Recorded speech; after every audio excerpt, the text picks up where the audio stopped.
Hey everyone, and welcome to a new course. This is going to be REST APIs in depth. Also kind of REST APIs from scratch, quote unquote. I'm super excited for this course. It's kind of been a long time in the making. The previous courses before this were things like JavaScript and React and the DOM. I'm kind of following a path where we can eventually build up to doing full stack work together. So this is going to be the first course I have on the channel that we're going to finally start delving into some back-end topics.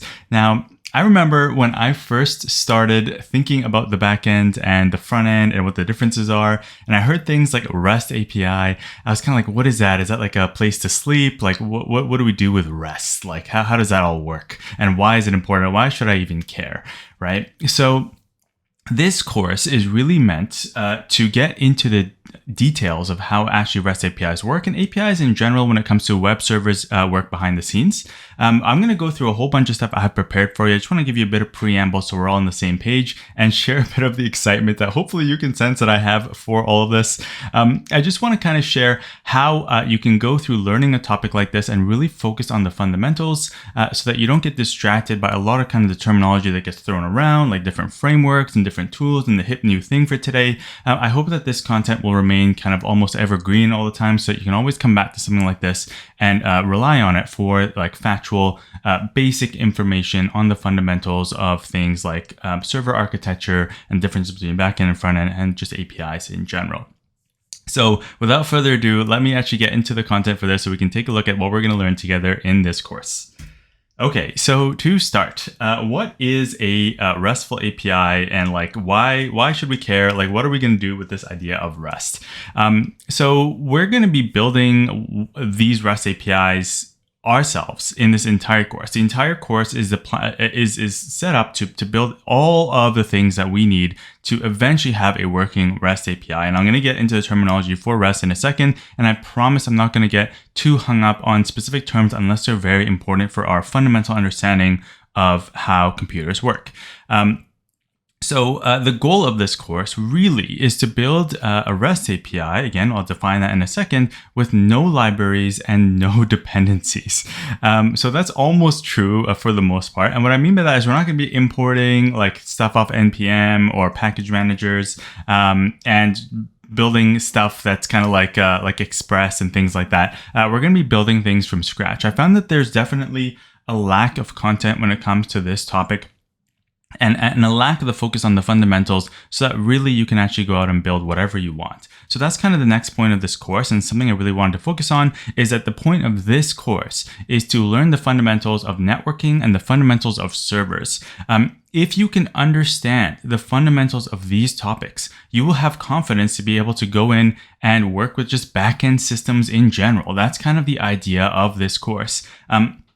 When a lot of people see backend, especially if you're coming from a front-end world, or if you just haven't worked that much with backends before and you're coming from just like traditional software engineering or maybe some kind of like game development or something like that, it sounds a bit scary, right? It's kind of like, oh my goodness, like I've seen the tip of the iceberg and there's this whole mass below it and I don't know what to expect. So the purposes of the topics in this course are set up in such a way that we can actually go through and explain in depth how the actual building blocks of a server and a backend even works in the first place and what it even means to be a backend. And that'll actually help us understand what it means to have a REST API, which is actually the main focus beyond the fundamentals of this particular course. So that really is the central premise for this course. I found that the lack of content like it was challenging for me to figure out when I first started this stuff, beyond like the really hardcore computer science topics, like where can I find easy to understand, digestible information for building stuff in a modern way? So hopefully this is part of that repertoire of stuff you can reach out to actually learn that. So to start, I do want to define these things. Now, I want to give you a bit of a warning. Definitions like this, especially, I wouldn't put too much heat in them. Like don't sit there and like try to be like, oh, I have to remember every single word here. Honestly, it doesn't really matter that much. I'm going to define them because it's important for us to know at the back of our minds what these definitions are. And it's kind of weird to work on something and do an entire course on something without knowing what it is in the first place. But by all means, you don't need to know the internals of this. We will eventually get to what each of these things means throughout this course. So this idea of REST, that's kind of this half of the idea of a REST API. What is REST? So REST stands for representational state transfer. What that is really is just a fancy way of creating a standard of communication between what's called a client and a server, or even servers between each other, in which case one is still a client, one is a server. So we're going to see kind of what this idea of a state transfer is, where those words come from, why it's important, and what they represent, which is kind of what this is hinting at. Now, you're probably thinking, well, if there's REST API and we're defining REST, are there like other APIs? Yes, there absolutely are other types of APIs. And other types of servers, other types of web servers and non-web servers, file servers, all that kind of thing. And we're going to learn the fundamentals so we can understand some of that stuff, but we're going to do it through learning the REST API, which will help us understanding other types of backend systems and protocols as well. So we'll see more details in this as we go along, but definitely something useful to keep at the back of your mind. I don't know if it's useful to like pull this, like whip this up in an interview, being like, REST, yes, representational, like state transfer. That's what it is, right? It'll probably be more important to kind of explain the core concepts that we're going to go through together. But by no means is it harmful to be like, yes, I know it means this thing, and these are why it actually means, this is why it's actually defined that way. But we'll get to that, and that's what we're going to build up to. The next thing is an API. And this is really important to understand because I think it's very often misunderstood. And I also make this mistake quite often myself as well. So an API simply stands for an application programming interface. Okay, it's an interface to program an application in reverse, right? So this also fundamentally has to do with communication. It turns out actually pretty much everything in programming, one way or another, has to do with communication in some sort. And RESTs and APIs in general are formats and standards of communication and contracts that we can make between us and a system, or a system and a computer, to actually make things work in a standardized and efficient and understandable way, both for the humans and for the computers. So again, don't take too much stock in actually trying to like memorize this stuff. We will go through it over time, and as you come back to this after we go through more content together, you should be like, okay, this actually makes a lot of sense. Like, even though I probably don't memorize it, like I understand like the fundamentals of what it actually means, and I could explain it to someone relatively well. Okay, now I want to get to this picture, because honestly, pictures are worth 1,000 words, and I love drawing these pictures, and one day hopefully I can actually draw them a bit better than this, but this is what I came up with. I have a few here to show you all. So what is a REST API? Honestly, this is like the question we need to answer, and this is kind of the point of the course. A REST API is at its core, at its like fundamental, kind of like this. Like, this is the mental model and the picture I have in my brain as I think of what is a REST API. We have usually a client, and this client can be anything, as I'll show you in a second. And then we have like a server, this magical, scary sounding thing that lives somewhere. Now, a server is just a computer. Okay, I have this fancy looking thing that's like a stack of computers over here, but really it's just a server, or it's a computer. It can be one, it can be many, it doesn't really matter. It's a server somewhere. It could even technically be the same computer that the client is on, which we'll get to later as well. But really it's just a computer. Now, when we have two things, imagine that these, instead of computers, are human beings. Okay, just picture that for a second. And we have one trying to communicate with the other. Okay, the left-hand side trying to communicate with the right-hand side. Well, we need to kind of create a standard of communication in order for them to understand each other, right? So if you picture, like, let's say this is me, and then this is you, and I'm trying to communicate with you. Well, what are the different ways that we can do that? Well, one of the ways that we've invented that time has shown us is language, right? Language is one way we can communicate, but that doesn't always work, because what if you speak a different language than I speak? Then that probably won't work very well, because we'll have a misunderstanding, and maybe I'll do the wrong thing or you'll do the wrong thing, and it'll become very confusing. So another thing is maybe like sign language, hand signals, right? I know that in some languages, some hand signals are definitely the opposite of other languages. So that is definitely not going to work either. I've heard some funny stories from traveling that you can really mess things up if you give the wrong hand signal in certain countries. That might mean something totally different in another culture. So anyways, if we come back to this idea of communication, this is really the problem that we're trying to solve, right? One way that we've solved this as humans is communication, and we've added things on top of that, like now we can communicate over long distances. We have translations. We have all sorts of fancy tools to communicate. Even what I'm doing right now to you is I'm communicating with you through another medium called the internet, through video and audio and all these different things, right? And that is something that kind of a lot of people on Earth can understand and can use and know how to use, like YouTube, for example. But we have to create a standard for things to communicate with each other so everyone is on the same page. That's the fundamental idea of a REST API, honestly.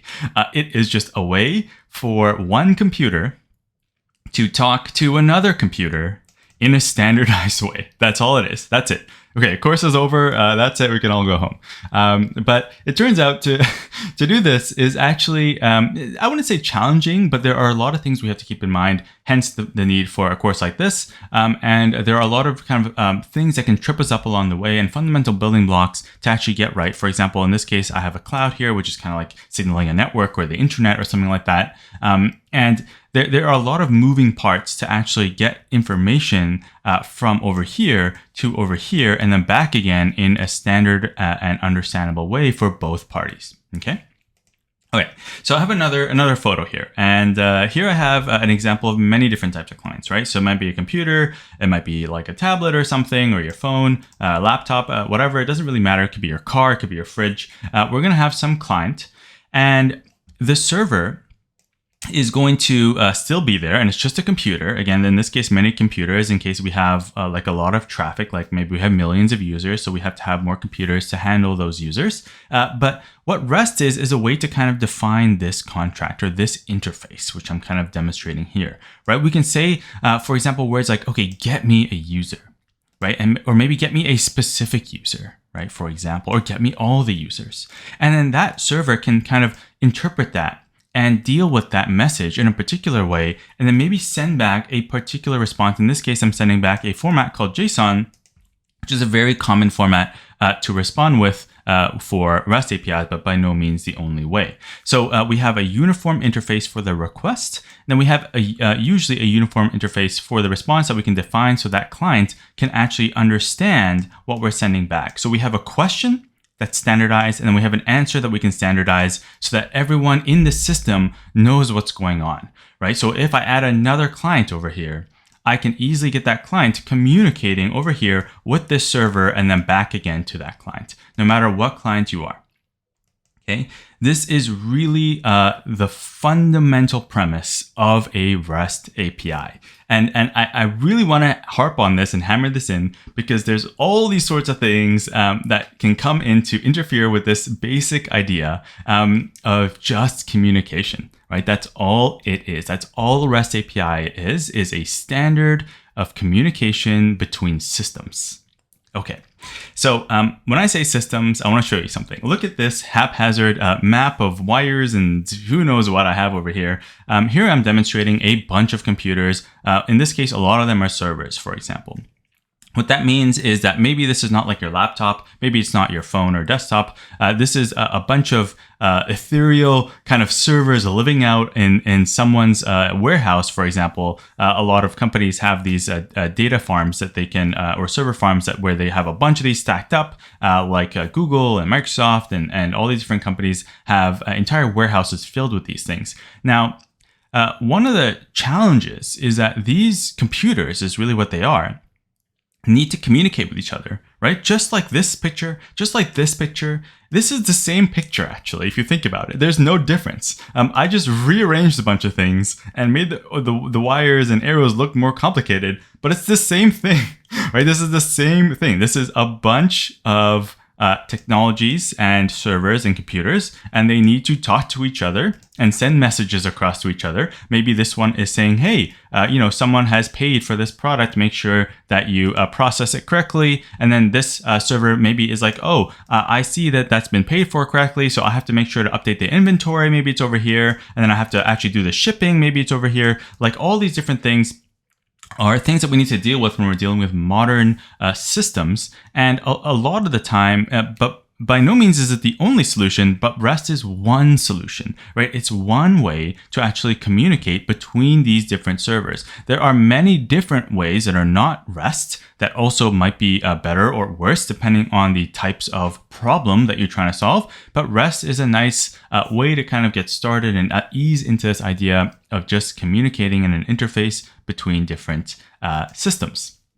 So hopefully that helps a little bit to visualize things. Now, I'd like to get into the outline to wrap up this video so that we all know what to expect for the rest of this course. Anticipate this course to probably be, I don't know, maybe like 20 plus videos, depending on how many exercises we do and the project and things like that. Most of these topics here are going to have exercises where you can practice some hands-on things to actually get more practice with these topics.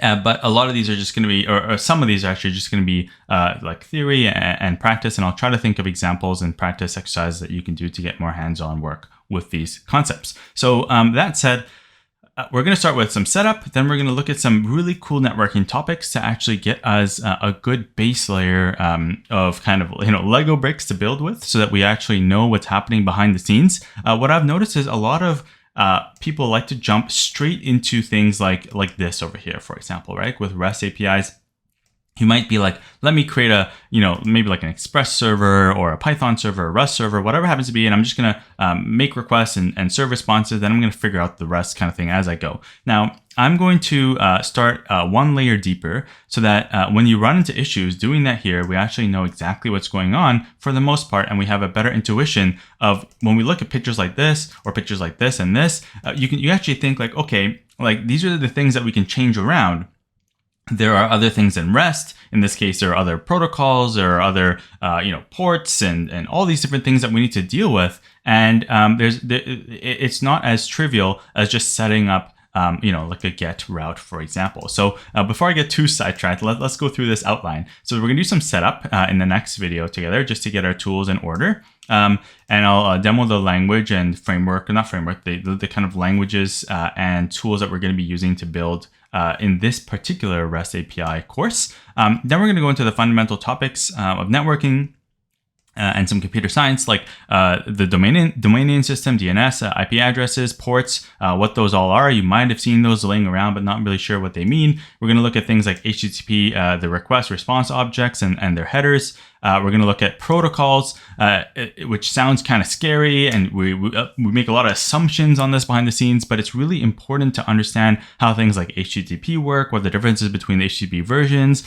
what HTTPS really is and how it works, things like TCP, the transmission control protocol, or UDP, the certificates, and all that kind of fun stuff are really important to actually get into. Then we can actually finally start getting into actually building out a server and then building out some routes. These are all probably going to be independent videos. I'm not going to put them all in one video, but we're probably going to make a video on get, post, put, delete, and a couple others. How we would route between these different types of requests and URLs, things like cores, data storage. So for example, are we going to do in-memory data storage? Are we going to use a database? Are we going to use a file system? What are we going to do to actually store that data persistently? Things like authentication and authorization. This has to do with how are we going to make sure that we can have someone register for our service and actually they are who they say they are, kind of thing. Then we'll hook up the register and login routes to make sure those actually work, and we'll even add some protected routes. So for example, you might only be able to get all the users if you're like an administrator and you have the correct login and password, for example. So things like that are very useful to actually get into. We might even look at things like JSON Web Tokens, JWTs, so that we can actually deal with these types of authentication issues. And there are a few other smaller topics that we'll go through in the course of doing this. And even on top of this, for example, we'll have a project and exercises for most of these topics, as I mentioned. But that is kind of, when I was setting this up and this curriculum up, I was thinking, what are the core parts and boil them down as much as I can to make sure that when we run into issues and we see errors happen, or we're trying to build a new system for the first time, what are the things I need to know to make sure that I feel comfortable with the idea of building a REST API, right? Like, what does that actually mean? If someone was to ask me, what is a REST API? How does it actually work?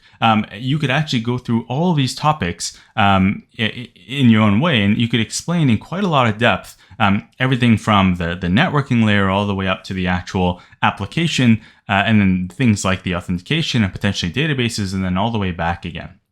So I hope that this sounds exciting to you. It's a lot of fun putting this stuff all together, and I'm actually super pumped to actually get to this course. I've been waiting for quite a long time. I've been waiting for a lot of courses, and there's a lot more to come after this. But this is one I've been really excited for because it's the first backend series that we're going to do together. So I hope that you find this course exciting and that you're equally pumped. I'm going to try to get these videos out right after this in a series, as you see here in this outline. But if you did appreciate this video and kind of an overview of understanding for what we're going to do together, I'd love it if you could like the video and subscribe to the channel. If you do want to support the content as well, I have a Patreon set up, as well as YouTube memberships and super thanks if you want to contribute that way. What we're going to do in the next video together, as I mentioned, is do the setup. I'm going to introduce you to kind of the tools that we're going to be using to actually build this API, so that we can actually look at all this kind of stuff in depth and have a better understanding and really kind of focus on the fundamental concepts, and eventually have a working REST API at the end where we can build a project together and be excited to show it off in a portfolio. So I can't wait to get to the next video. I will see you in the setup one.